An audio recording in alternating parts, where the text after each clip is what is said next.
মানুষের কাছে কালার করেছে।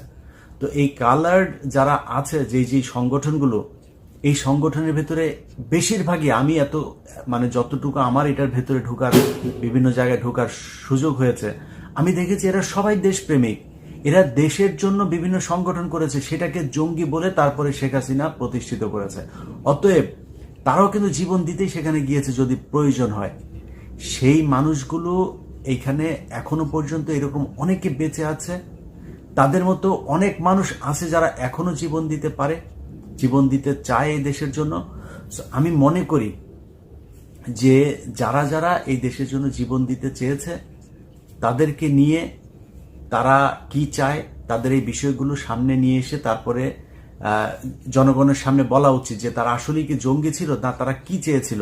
ওইসব সংগঠনগুলোর ব্যাপারে একটা সুস্পষ্ট ধারণা মানুষকে দিতে হবে যে শেখ হাসিনা কি